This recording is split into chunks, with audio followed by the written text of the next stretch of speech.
Good morning students. हमने अपनी पिछली क्लास में सेकेंड ईयर की क्लास में टेडोफाइट का पेपर चल रहा था। उसमें हमने मार्शिलिया की मॉर्फोलॉजिकल एंड प्लांट बॉडी का एनाटॉमिकल स्ट्रक्चर हमने पढ़ा था। Root stem and about morphological structure of leaf. Now comes to the anatomical structure of leaf. तो लीफ इसकी मैंने आपको बताया था कंपाउंड लीफ होती है, और कंपाउंड लीफ में हमने उसके लीफलेट का स्ट्रक्चर पढ़ा था हमने अपनी पिछली क्लास में। अब हम उसके लीफलेट के बाद उसका पिट्यूल का एनाटॉमी पढ़ेंगे। पिट्यूल मैंने आपको बताया था, इसके लॉन्ग पिट्यूल्स होते हैं। एक्वेटिक स्पीसीज में तो लॉन्ग पिट्यूल्स होते हैं, कंपाउंड लीफ होती है। तो in this transfer section of the petiole it is differentiated into epidermis, cortex and stele, जो कि सभी में होता है। एपिडर्मिस जो है क्यूटिकुनाइज्ड होती है, मतलब क्यूटिकल लेयर होती है एपिडर्मिस में, और compose of single layered rectangular cell. इस तरीके के जो हैं सिंगल लेयर्ड, इस तरीके से कॉम्पैक्ट, इस तरीके के सेल्स एपिडर्मल सेल्स होते हैं। क्यूटिकुनाइज्ड मीन्स यहाँ पे क्यूटिकल लेयर होती है इस तरीके से, और ये एपिडर्मल सेल रेक्टेंगुलर। कॉर्टेक्स जो है इसमें 2 में डिफ्रेंशिएटेड है। Aerenchymatous means parenchyma with air cavities in it thick, और these are separated by a single celled septa, single cell thick septa.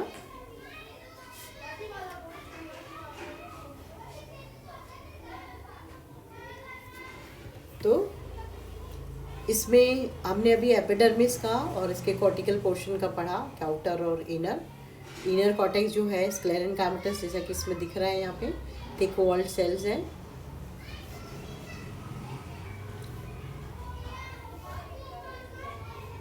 Outer and inner cortex thick walled है inner cortex, और फिर इसमें इनर कॉर्टेक्स के बाद इसके अंदर stelar portion.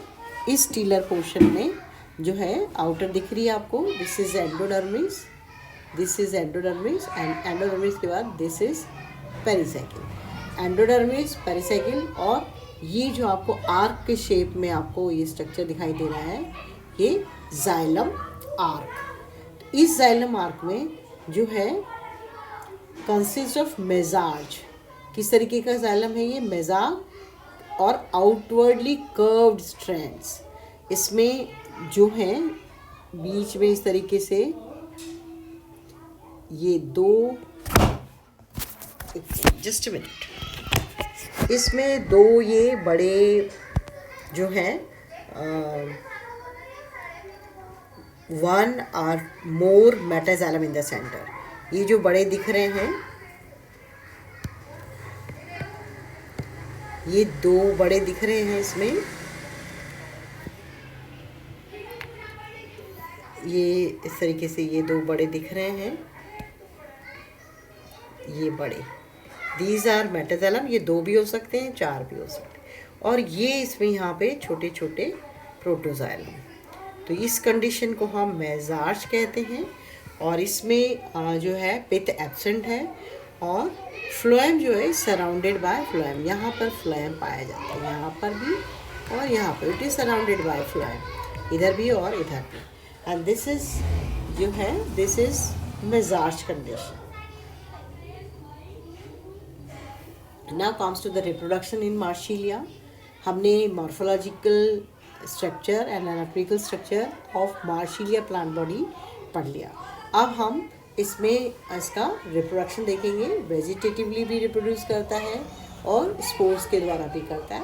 Vegetatively जो है इसमें राइजोम में ट्यूबर्स लगे हुए होते हैं, और ये ट्यूबर्स जो है स्टोर करते हैं food in the form of oil globule which help them to overcome the unfavourable conditions. और जैसे ही इन्हें फेवरेबल कंडीशन मिलती है, ये ट्यूबर्स जर्मिनेट हो जाते हैं और प्लांट बॉडी बना देते हैं। ये जो है हिर्सुटा, माइन्यूटा और इरोजा में जो है पाया जाता है tuber. Now comes to the reproduction by spores. जैसा कि सेलेजिनेला भी हेटेरोस्पोरस था, तो मार्शिलिया भी हेटेरोस्पोरस है। इसमें 2 तरह के स्पोर्स होते हैं, माइक्रोस्पोर्स और मेगास्पोर्स, जो कि हमने जनरल कैरेक्टर में पढ़ा, साइलोटम में पढ़ा। सब में जो है 2 तरह के स्पोर्स होते हैं, मेगास्पोर्स और माइक्रोस्पोर्स। नाम से ही पता चल रहा है, माइक्रोस्पोर्स जो हैं वो छोटे होते हैं और माइक्रोस्पोरेंजिया में लगे हुए होते हैं, और मेगास्पोर बड़े होते हैं और मेगास्पोरेंजिया में लगे हुए रहते हैं। ये जब यंग होते हैं तो स्पोरोकार्प सॉफ्ट होता है। स्पोरोकार्प्स कहाँ लगे हुए होते हैं? मैंने आपको बताया था कि ये जो राइजोम है इसका, इस राइजोम में जो नोडल पार्ट में जो लीफ पेट्यूल निकलता है, इस पेट्यूल के बेस में यहाँ पर ये spore, this is called as sporocarp. This is called as fruiting body and sporocarp. जबकि ये यंग होती है तो ये ग्रीन होती है, और जैसे ही it gone mature, it changes into brown and hard and dark brown। और ये जो है स्पोरोकार्प विद बहुत लंबे समय तक, मोर देन 25 years, 20 to 25 ये वायबल रहता है, क्योंकि इसमें बहुत थिक वॉल होती है, और ये जो है ऐसी स्ट्रक्चर होता है कि it can tide over the unfavourable conditions.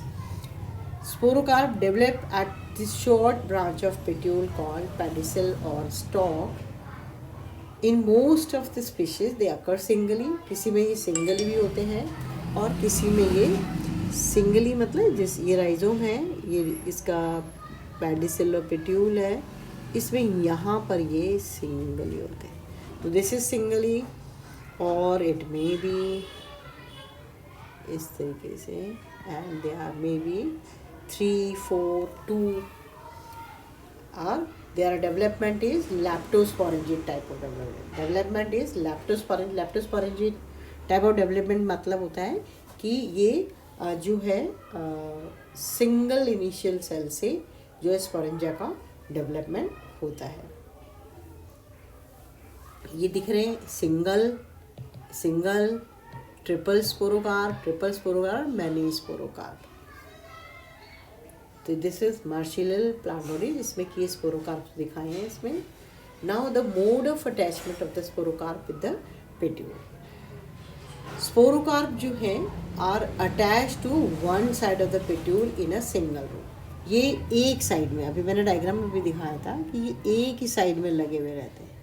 एक ही साइड में, एक जो है एक ही साइड में लगा हुआ है, ये भी एक ही साइड में लगा हुआ है, ऐसे इस तरीके से।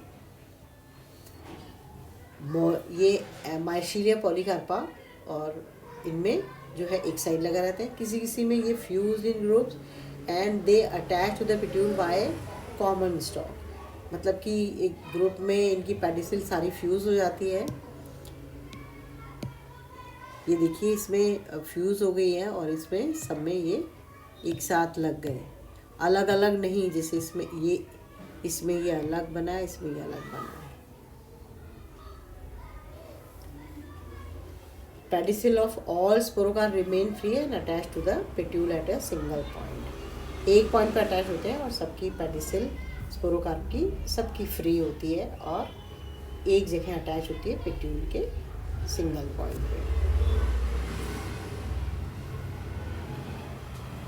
Vascular supply of the sporocarp. इसमें जो स्पोरोकार्प प्लांट बॉडी है, इस स्पोरोकार्प प्लांट बॉडी में,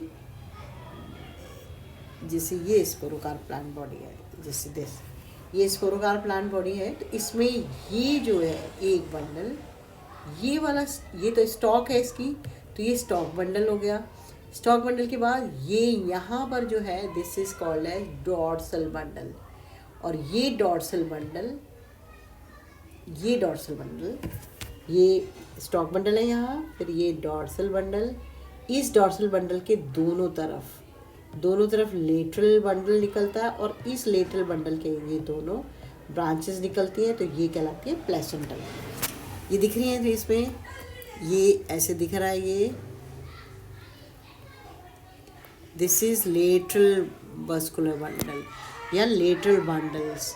ये लेटरल बंडल इस तरफ भी है और उस तरफ भी है, और ये वाले, ये जो है, जो फिर लेटरल बंडल फिर डिवाइड हुए हैं, और ये कहलाए प्लेसेंटल बंडल।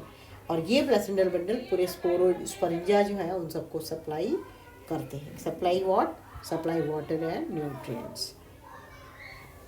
तो स्पोरोकार्प में जो है the place of attachment of pedicel with the body of sporocarp is known as RAF.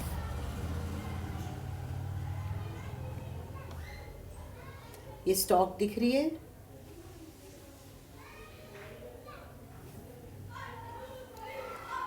Place of attachment of pedicel with the body of sporocarp. Pedicel और बॉडी ऑफ स्पोरोकार्प की जो place attachment की वो रैफ कहलाती है।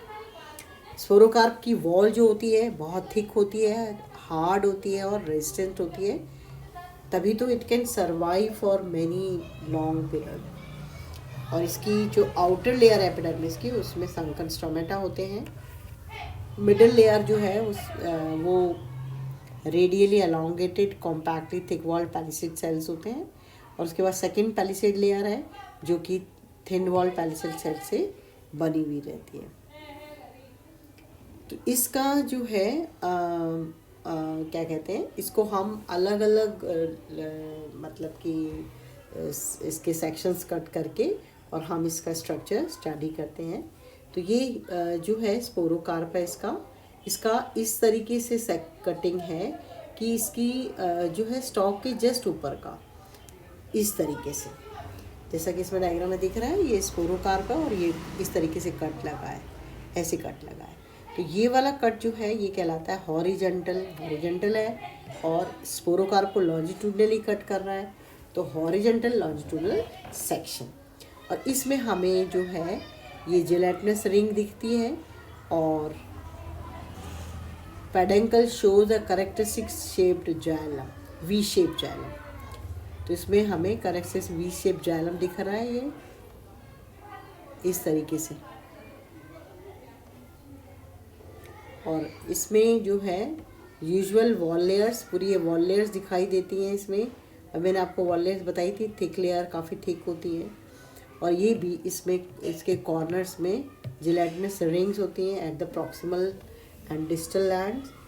और dorsal mass जो है मोर प्रोमिनेंट होता है इसका compare to the transfer along with their two layered indica. इसका हम जो है फर्दर डिटेल्स स्पोरोकार्प का अपनी नेक्स्ट क्लास में पढ़ेंगे।